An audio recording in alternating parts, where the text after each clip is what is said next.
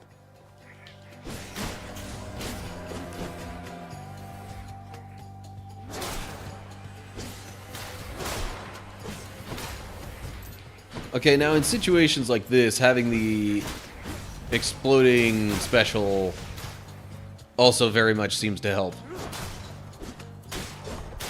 You're nothing. Oh, and I don't have to call the spear back to me when I use it.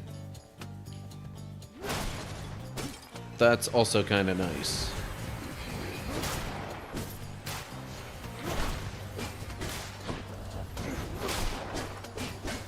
Man, this spear's got some pretty serious range just with the normal attacks, though, too.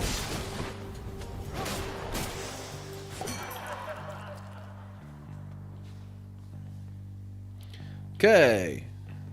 Another boon. Olympus, I accept this message. Yeah, lots of Athena and Dionysus in this. Like, literally nothing but them.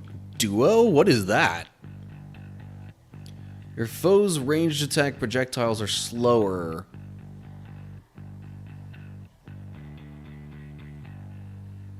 I don't get what the duo thing is about.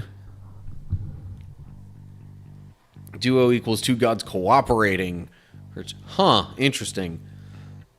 So, is it supposed to be like kind of a combined effect? Like,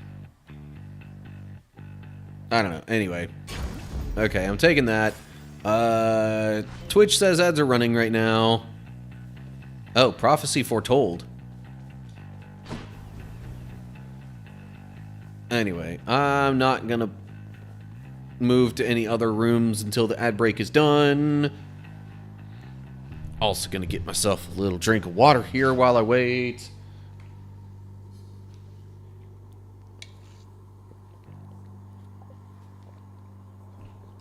Okay.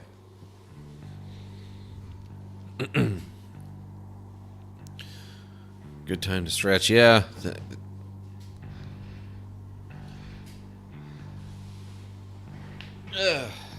Alright, well then I guess I will get extra stretchy.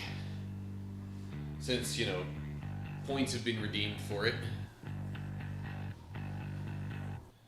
And you know what, let me show it a little clearer as well. Alright. Whew.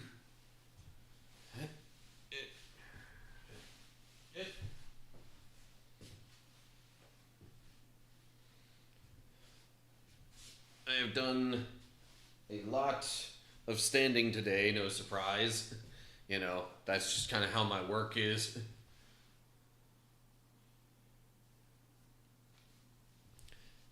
So, the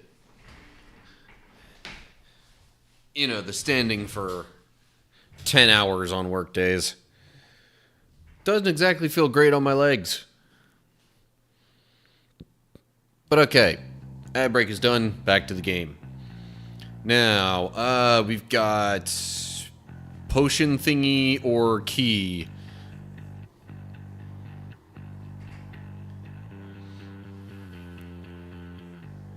Let me mention what I meant by gifting okay.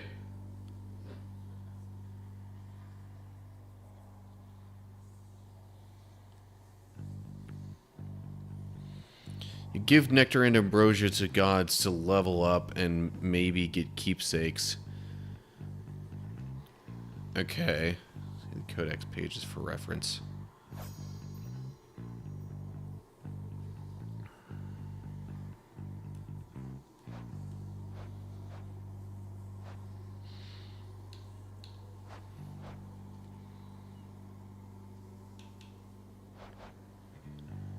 Each page with a person has a list of hearts.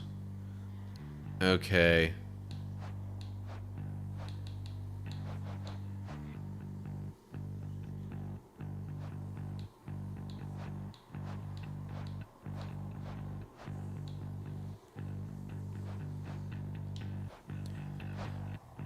Must gift before you call on them.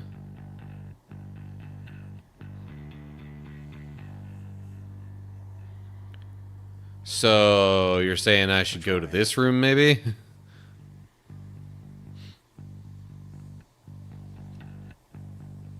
I don't know, I'm not... Probably a good... well, 2's the one with the key. Just because you have to... True.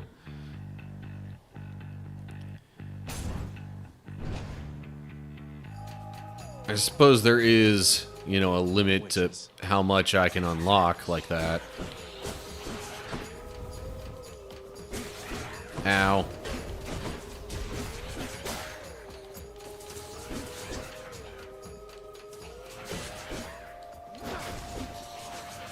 Well, at least I can attack their projectiles.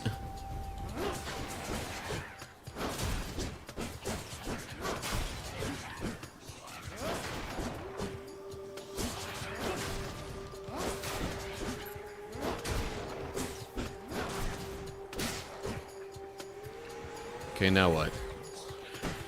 More of them, yay. Well, at least one more. Oh, jeez. And don't come back.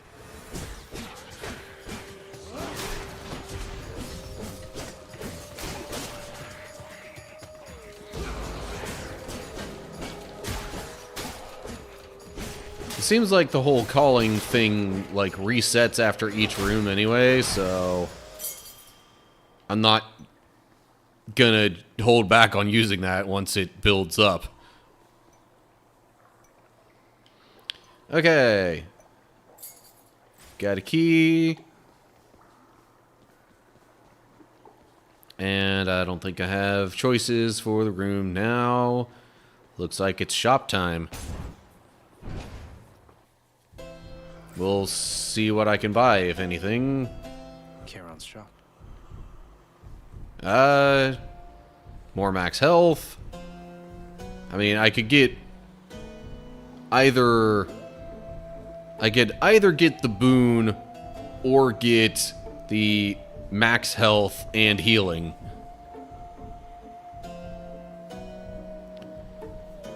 Given that I have already used my, you know, extra life, essentially, I think I only have one of those. Got to say, you are a I might Ceratosaurus, go for the health stuff. Charon. So, looks like you're selling. Is that it? You come to help me out?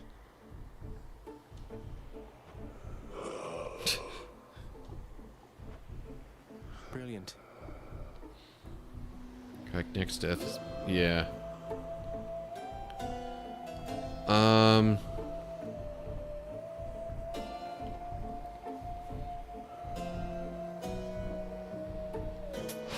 take this one. Okay. There we go. Got some health going into this now.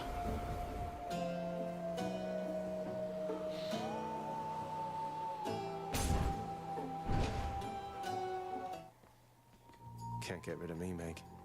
And there you are again. Lord Hades ought to lock you up rather than let you run amok in his domain like this. I'm sure he'd welcome all this feedback from you, Meg. Or maybe you're just pining for my father's job. I have no envy for your father's position. Besides, I happen to enjoy my own responsibilities.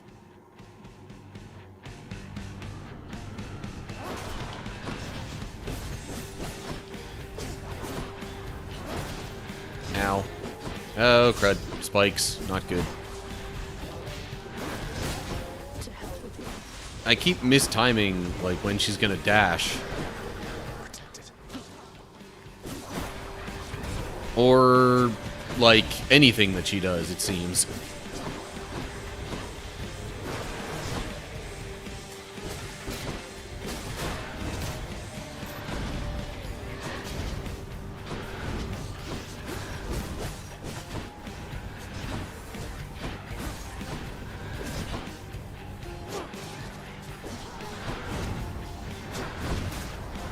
Requesting backup.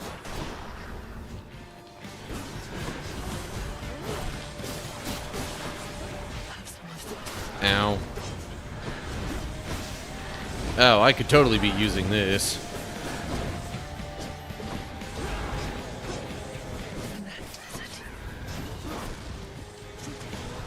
Not a scratch.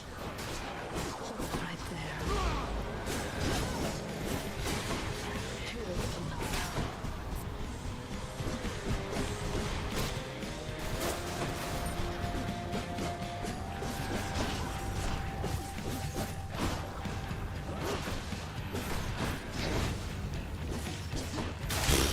I got myself way lower on health there than I meant to. Barely got through. I was just refamiliarizing myself with the battle at the start of that. Holy cow. This holds some sort of power, but for what? Titan blood. I was like, wait, what is this again? Now heal. Yeah, where do I heal? Or do I just go to the next room?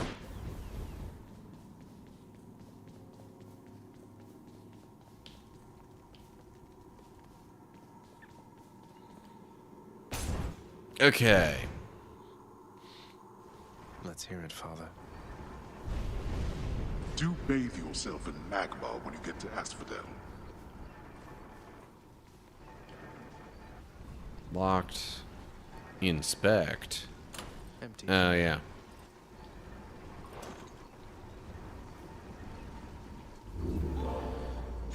So if I get keepsakes, are those like things that I can then use after I clear an area in each run? Anyway. Shop, I'm not gonna have much that I'd be able to do there. Unless I sell some stuff, but what would I sell and why? Keepsakes or relics. Like, Slay the Spire relic equivalent? Okay.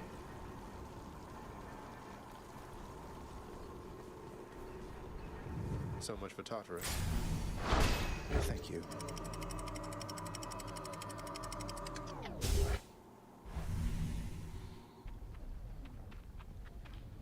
Ah, this heat. And here we are, Asphodel.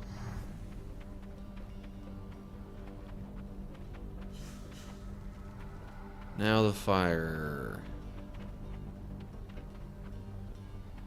I guess it's just the key room. I don't see any other options. The bloodless lie in wait out there, I guess.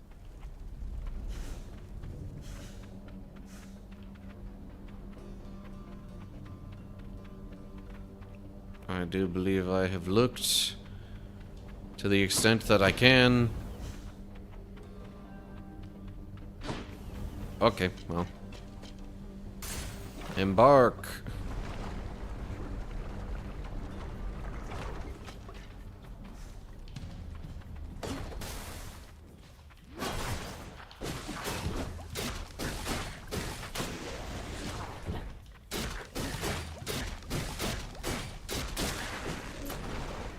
Surprise.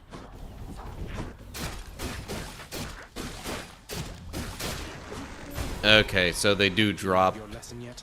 their bombs whenever they die, and that damages me. That's not great. I mean, it's a bit less of a problem than them continually throwing the bombs while they're alive.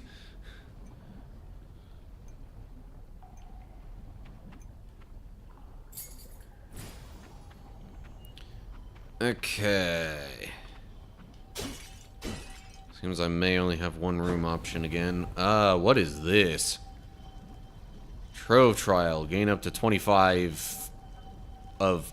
I guess I'll just call them jewels. I don't know. But yeah, of course it's a challenge. I'm not quite sure how much of a challenge. But I guess I don't know until I try.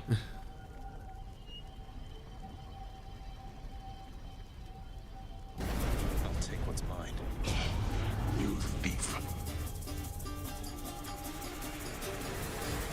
Oh, jeez. And they spawned, like, right near me, too. And immediately went on the offensive.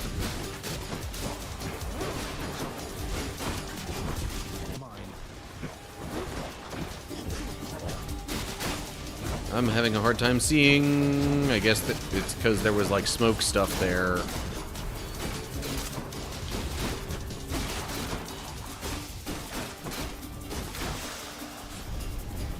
Fine. Help yourself. Well, that's better. Oh, and I guess I'll take it. had I slain them like as quickly as possible, I would have gotten 25 of those. But because of the time that it took, I only got 7. Okay. I guess maybe I did one of those challenges before. It's just been a while. Yeah. This seems to be the only place I can go.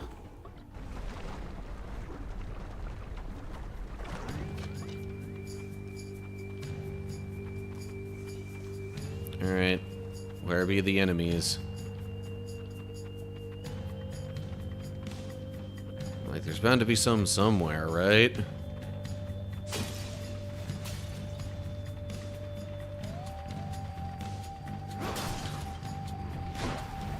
Oh. Sends out shockwaves. Wave makers. I was kind of expecting another dashing attack. Well, these guys seem to get stunned by my regular spear attacks, so...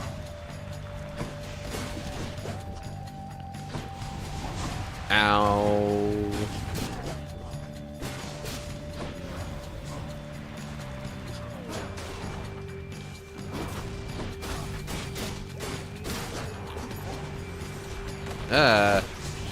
Hang on.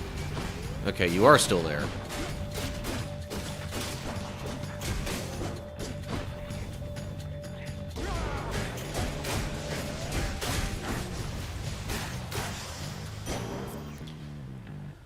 I keep taking damage.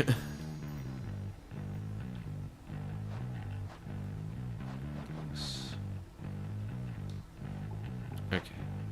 Well, at least I got some more of this. Darkness. Have to keep going. I guess I collected enough to get a little more in the codex.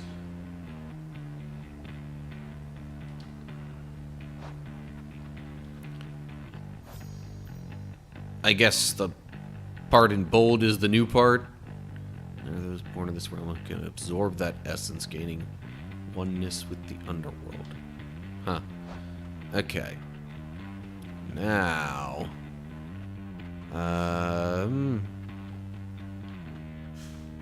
we have shop or...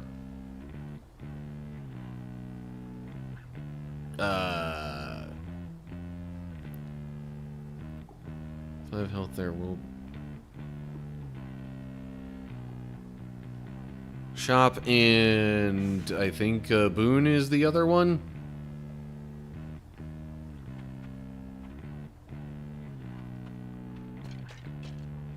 But yeah, maybe we'll go to the shop and see if I can heal some. Must be something I can use. Well, yeah, healing is about all I get. I'll pay for that. But hey, it's something.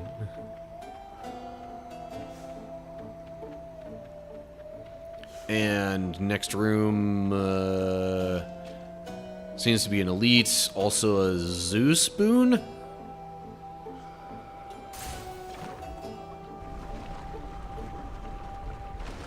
I mean, I figure the lightning bolt is kind of obvious evidence of that.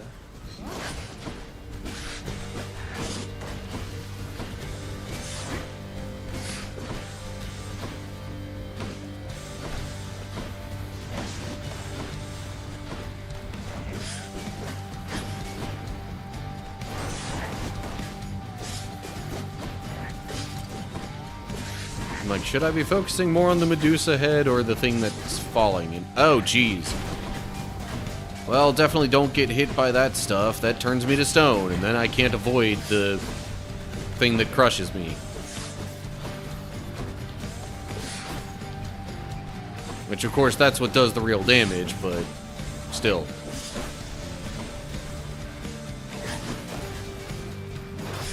Better off not getting turned to stone in the first place, really. And I got hit from the shockwave of that. Lovely.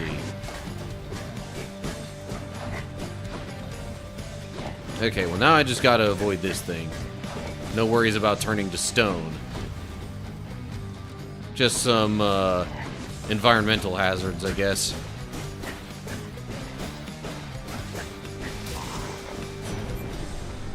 See you next time. I totally keep forgetting to pay attention to the, like, call meter, or whatever you want to call that. Zagreus, you must have left most of your lifeblood back the other way. Oh, I jest. But you look terrible. None of these are fated choices, it looks like. And yes, health is getting low, I realize that. Your cast is a burst of chain lightning that bounces between foes. Cloud of Judgment. Your God Gauge charges up faster when you deal or take damage. If I paid attention to it. Heaven's Vengeance. After you take damage, your foe is struck by lightning. I mean, at this point, I really want to try not to get hit much. So, maybe I should make more use of the cast.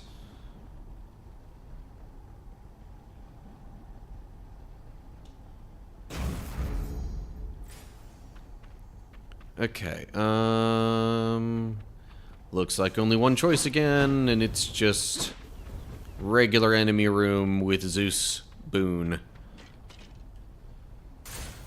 Moving right along.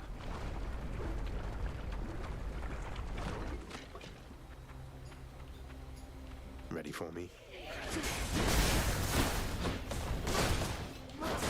Jeez. Like, these attacks they're sending out are getting to be a lot.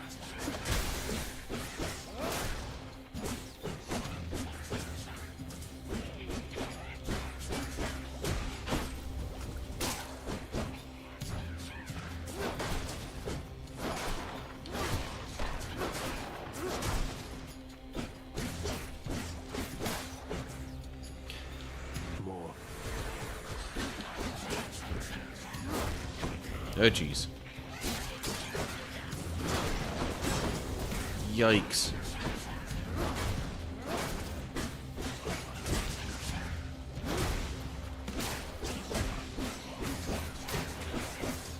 Suffer. Glad I at least noticed the bomb coming at me.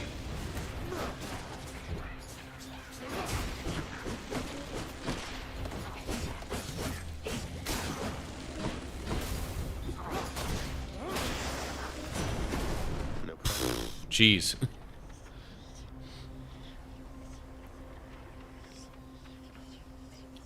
In the name of Hades.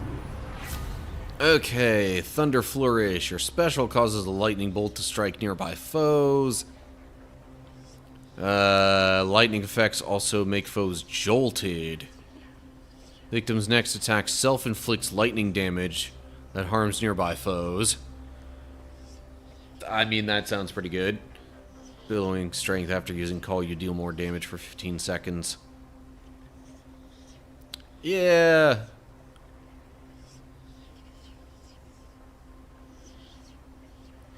Static Discharge does seem like a pretty good one.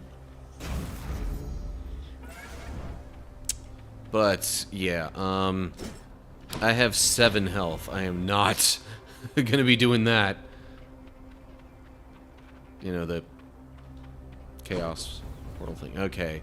So I could get more, like, darkness stuff, or more of the, like, jewel things.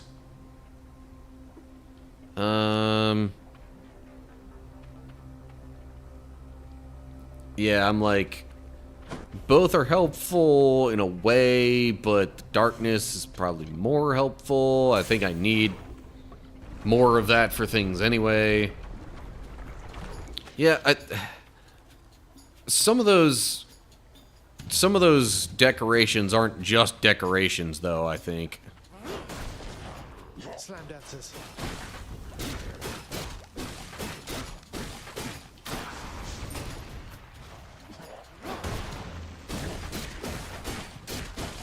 I'm a little too close. There we go. Oh, hello.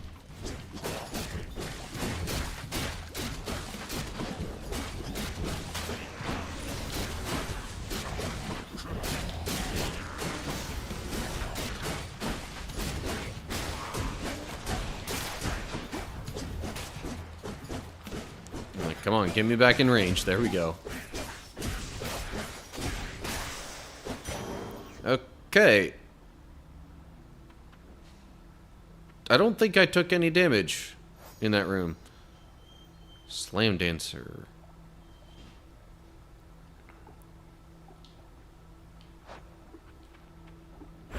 The underworld's power.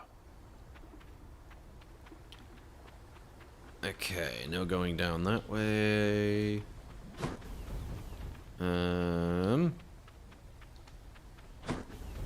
Okay.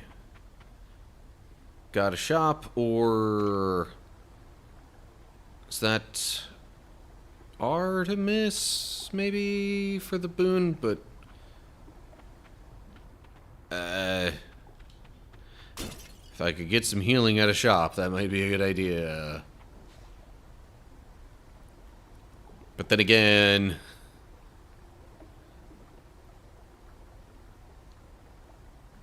if I encounter more rooms like this.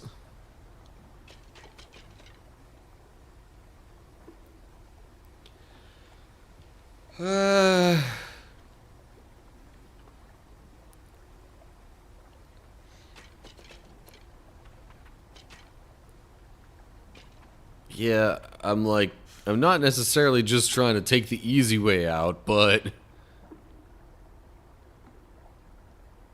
10 plus room trans. Yeah. Two being Artemis, I assume. It's like no way of looking at that where it makes sense for that to be number one. I was kind of considering it anyway, just so I'm not like, Divine arrow. again, taking the easy way out, doing the shops all the time. Oh, no enemies?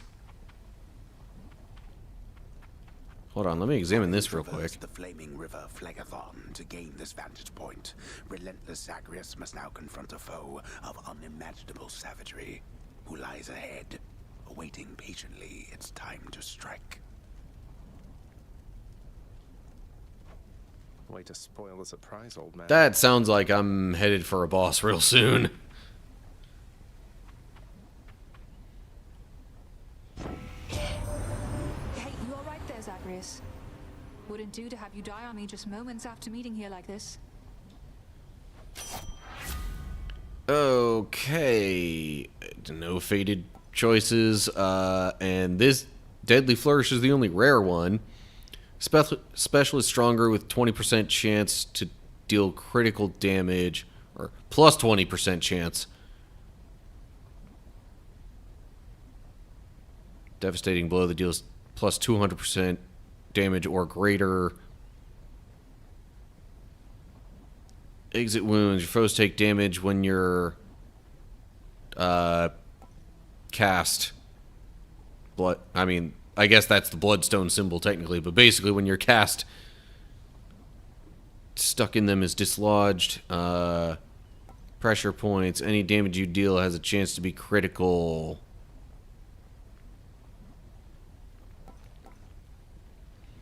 Why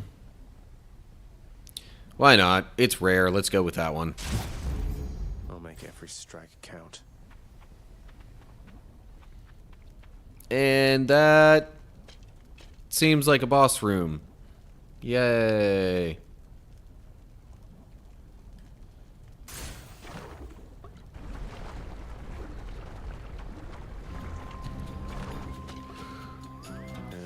Hello?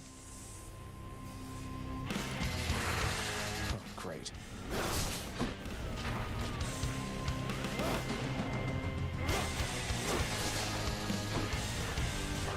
Oh, jeez.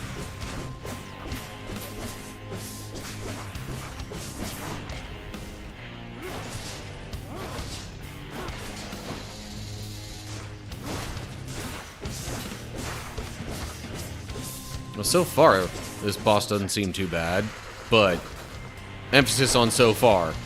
Ah, you see, this is where it maybe gets more difficult. So now I can't get so close to certain areas without getting hit. Ouch. Like that.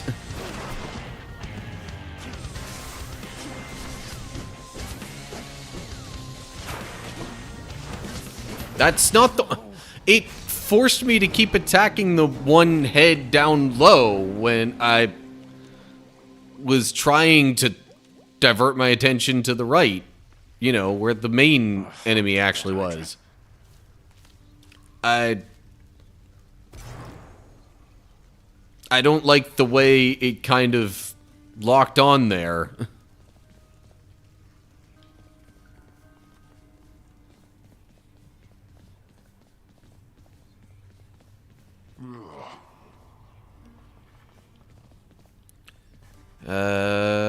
New stuff here? Hey, that's the court musician's sentence. Long past due. Added chamber, restore some health amid searing heat. Fountains provide plus 10% more health than usual. I guess there isn't really... Oh, those are just the work orders. Okay, so these are literally just like cosmetic kind of things. Or decorative. The work orders are actually like helpful stuff.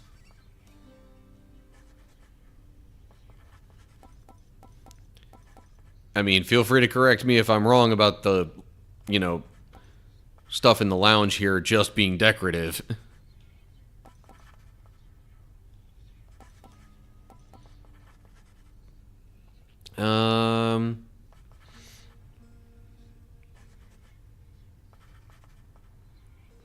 Fountain chambers. You know what? Let's do that one. On my authority, I'd like it if you did this job for me. Is that all right? I shall review this work once the time permits. What did I tell you, boy? Ever wasteful of your time and mine. How fares my underworld, hmm? I don't know how you can stand it. Well, at least some things are running smoothly still. Next you go to die again, do give the tortured souls out there my warm regards.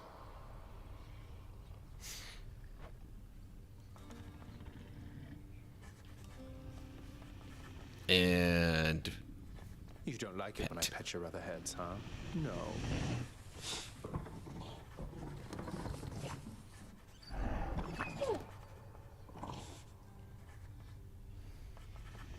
always give Cerberus pets. Hey boy, just me again. Here to report, it's pretty dangerous out there even without you on guard duty all the time. The venerable Hound of Hell barely acknowledges the softly spoken prince's platitude, knowing full well the underworld is not as vigilantly guarded as in ages past. Is there anybody to talk with over here? I'm like, sometimes there's other people in other areas, other rooms to talk with. Here. I Hello. trust that the mirror in your bedchamber has proved satisfactory, dear child.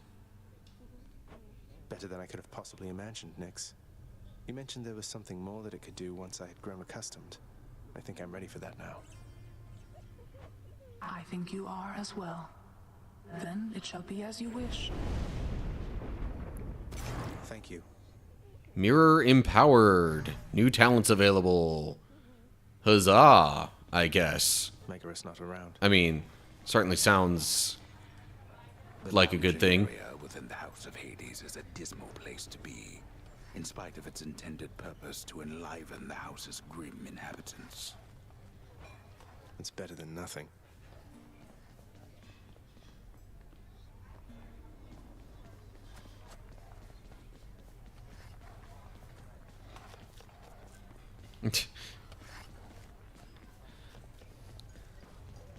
Showed a little thing above its head that made it look nervous, kind of. Oh, hello. Dusa. Even though you don't want to live here anymore, Your Highness. And there she goes again.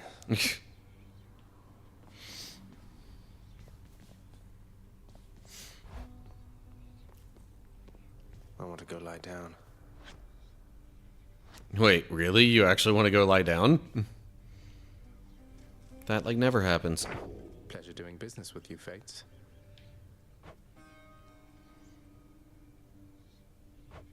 The fated list.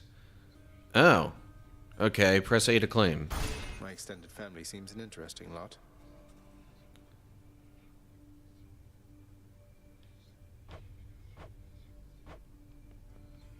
Son of a... that's probably just completing a run, essentially, and getting out of the underworld. Still got 3 more people to meet for that. Someday commute a master musician sent. Okay. Work with the house contractor to release Orpheus. Okay. Still got to get some more of Athena's boons. Holy cow. That's a lot of duo boons. And I've gotten only one of them.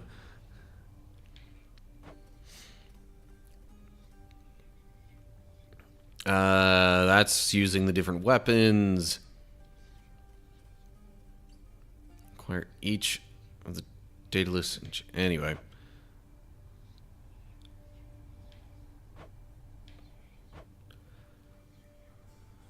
At least it kind of explains all those. Oh, only 16 more codex sections before I get that reward. Now, should I examine the mirror first before I lie down?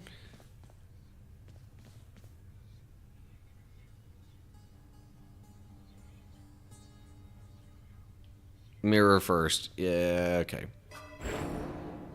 The mirror's grown in power. Thank you, Nyx. Shadow presence. Deal bonus attack and special damage when striking foes from behind. Okay.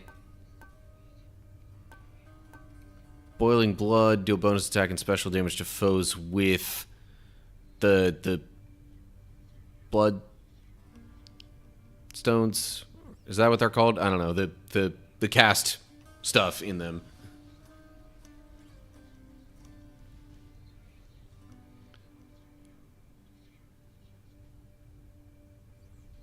Spend a key on that. What? Anyway. Infernal Soul. Raise your supply of that for your cast. +1 per rank. Backside's unlocked now, I think. Look at the bottom right. That just says reset talents.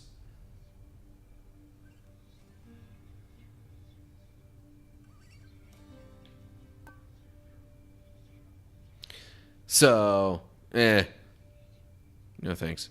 See, arrows. What? Arrows.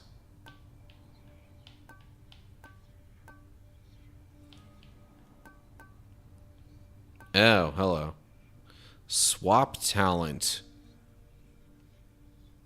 Press A to activate Abyssal Blood instead of Boiling Blood.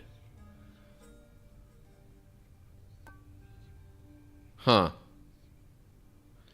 Okay. So, like... Abyssal Blood. Reduces move speed and damage of foes. I assume I can only have one or the other active. Like, I can't do both at the same time would be my guess. Have a look at the backside of each. Yeah. So instead of raising supply of the regenerate stuff for cast rather than pick it up faster by 1 second per rank. And yes, one or the other, including death defies or not. Yeah. Okay, well, instead of greater reflex, ruthless reflex, gain plus 50% damage and dodge chance for 2 seconds when you dash just before getting hit.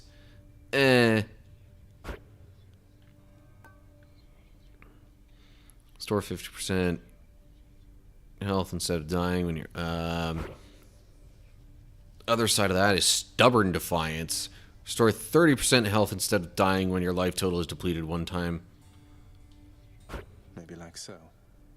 Why? If I can only have one or the other, why would I want stubborn defiance? Like, it doesn't heal you as much. 1 time. Oh. 1 time per chamber. I assume each chamber is like, you know, the broader area with each boss, like Asphodel and...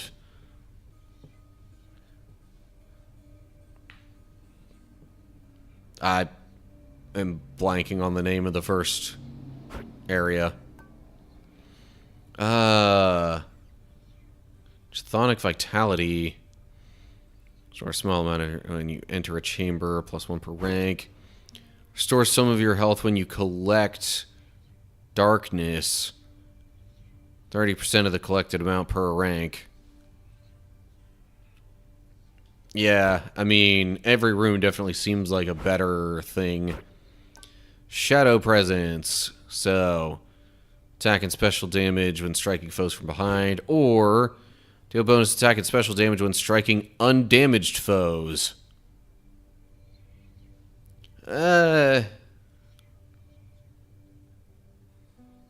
Every room is called a chamber.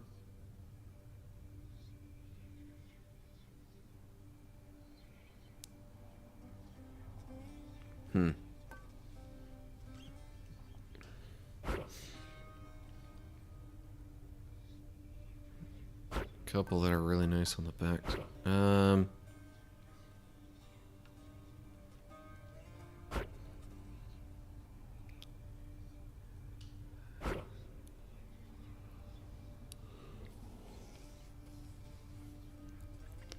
I do kind of like the Abyssal Blood idea.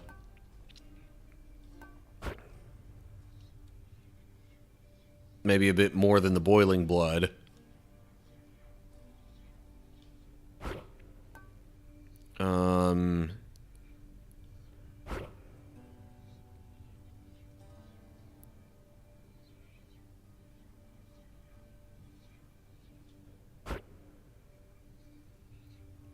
Oh, we're saving up for the Death Defy right now, to my knowledge. I guess, maybe.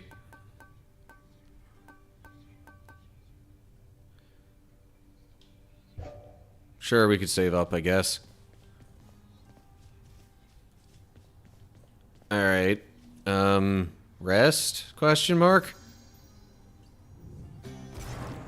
It is Earlier. The dead of night, or the approximation of it in the realm of Hades.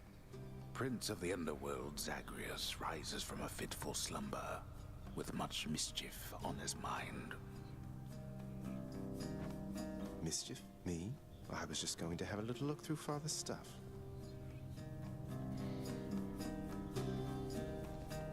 All is quiet at this time.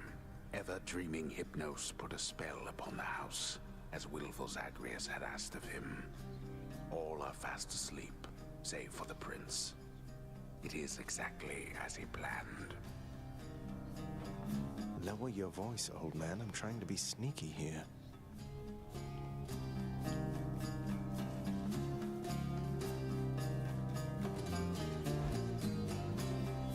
I'm like, I imagine I'm supposed to go this way.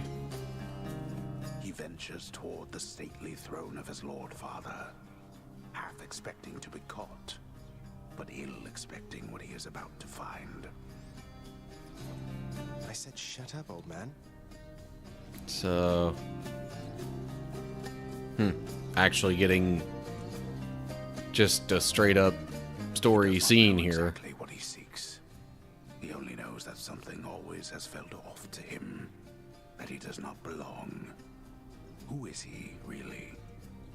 Lord Hades never would indulge such questions, so Prince Zagreus would find out for himself. I'm not listening.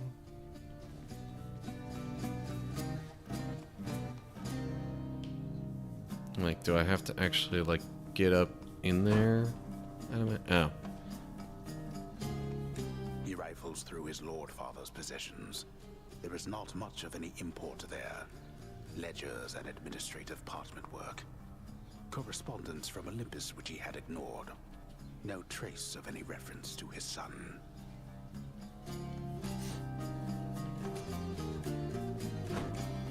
But then, there is the note. Written finally in a hand and voice the likes of which the prince had never seen or heard. Hades, I can no longer tolerate my life here in this place. So I'm leaving, even if it kills me. I won't be returning to Olympus. If there is a place where I belong in this world, it must be somewhere between heaven and hell. Perhaps it's on the coast and has a little garden. Take care of Cerberus. I shall miss him. Persephone. Thus did Prince of the Underworld Zagreus absorb the contents of this hidden letter, written in his mother's hand. His mother's hand. My mother's hand? Wait, what? You're saying this Persephone, that she's my mother? But Father always said that Nyx was that liar. He lied to me. They both did. All my life. It's interesting though that like the narration is what tells him. You would think they would have had him actually like figure that out himself.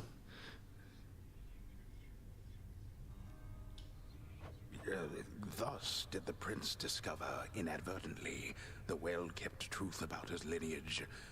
Entirely by chance, this did occur. Okay, and now they're like totally just being like, oh yes, it was entirely by chance. Kind of sarcastically. Anyway.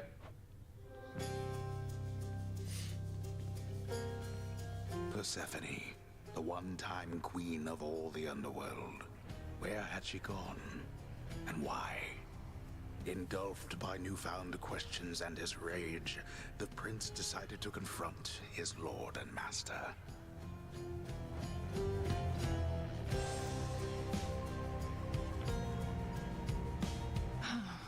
You... why? You're... Nyx, you're not my mother. All this time, you and my father, you lied to me?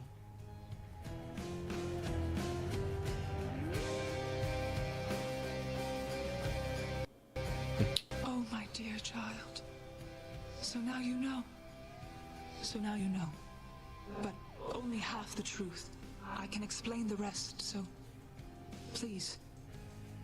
It never was my wish to hurt you. Well, I guess it's a good thing I didn't, read that much into what you said earlier. Will you even remember me?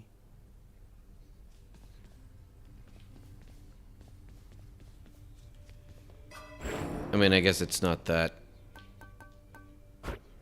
much either way. Oh, yeah. I don't actually have any of the abyssal blood, so... Yes, you're right. I definitely should have all those turned to red for the moment.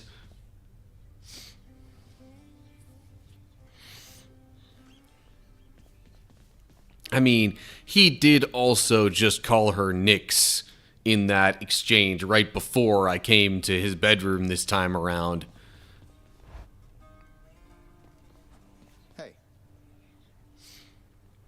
Okay.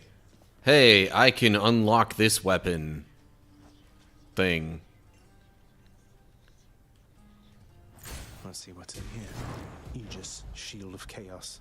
Lend me your power. What is that thing? Okay.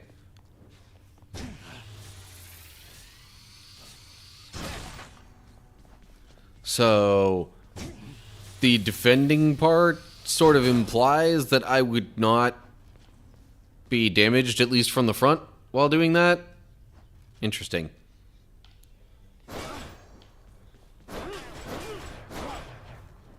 And then press X while dashing to dash strike. I always forget the freaking dash strikes, man.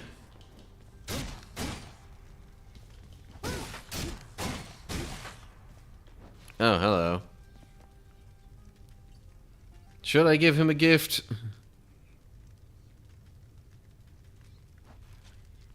Once in a while, pal, you're gonna see a real fancy bozo try to ruin your good time. You'll know him because he's glowing like a light. But that's his special armor, see? You gotta punch right through it. He's gonna shrug you off until you do. For a good time, beware the fancy glowing bozos on my quest. Check. Okay. Gift. For you, mate. Thought you might get a kick out of this. For me, pal? Awful nice of you, just awful nice. But guess what? I got this for you. Tit for tat, you understand? A deal's a deal. Oh, really? What have you for me? Cheers, mate. Lucky tooth.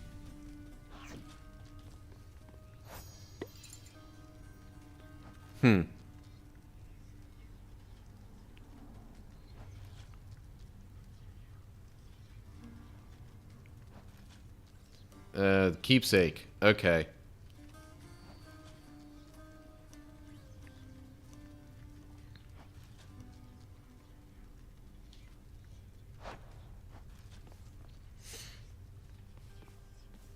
Well,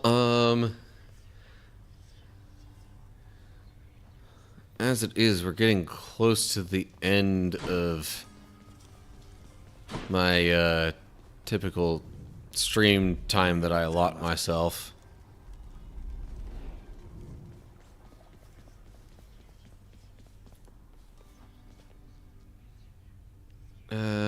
Check the display stand so you... Oh, yeah. Got something new to try. Lucky tooth. Automatically restore up to 50 to when your life total is depleted once per escape attempt. So that's essentially another death defy. Press A to equip. Yeah. I mean, not like I have any others to equip. Okay.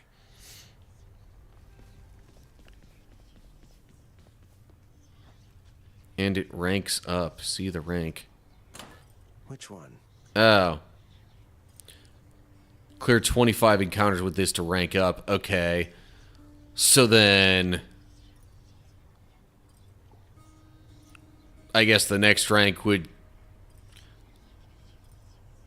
give me more health.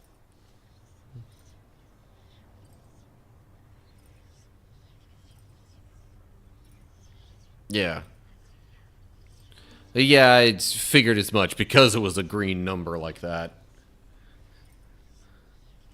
I'm at least aware enough of, you know, how the game presents things to know that green number equals thing that can change.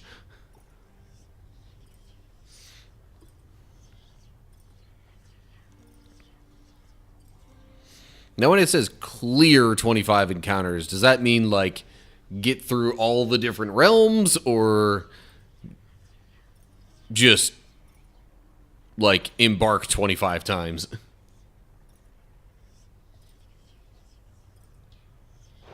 But yes, that definitely sounds like a good thing to have.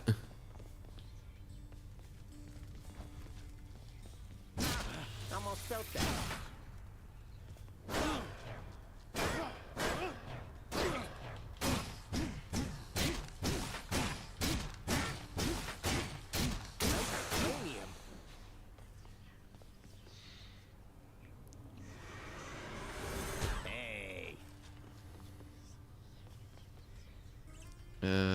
Encounter equals chamber equals room with enemies.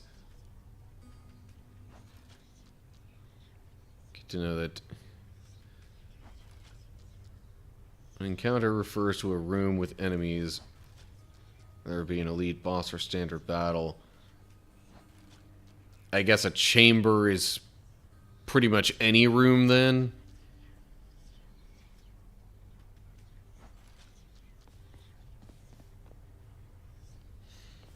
Okay.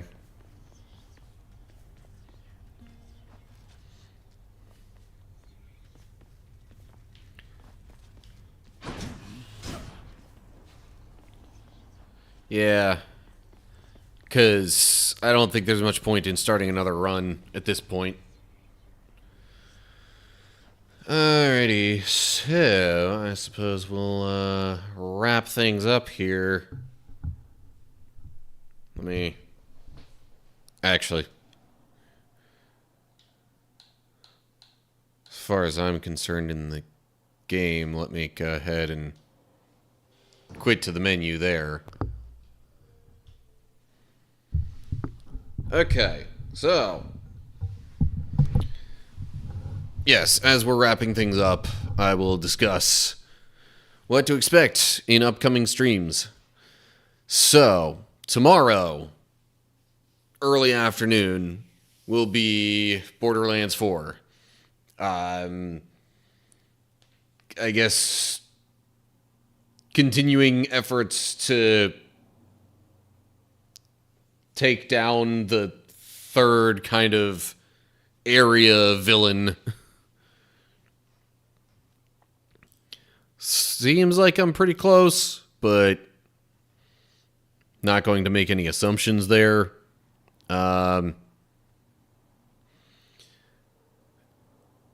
So that's tomorrow's stream.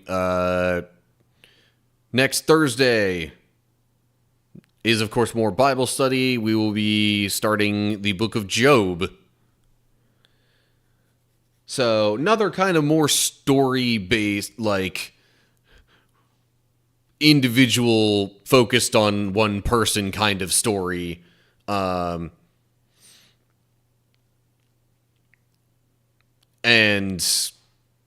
game to be determined after Job. But yeah, and then a week from tomorrow is the final Kingdom Hearts 3 boss battle that's left. I won't even guarantee that I will clear it in the entire 2 hours next week, but yeah.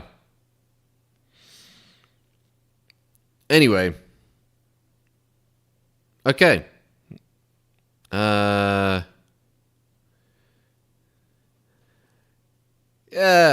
I mean, still, it's, whatever the options are, it's like, you know, to be determined. I'm not necessarily going to come down one way or the other on that right now. So, yeah, there's the stream schedule coming up. I should figure out somebody to raid. Of course, if y'all are good, sticking around another minute or two, there is another ad break that's going to hit on Twitch right before that. You know, yay for a couple extra pennies or something, maybe, I guess.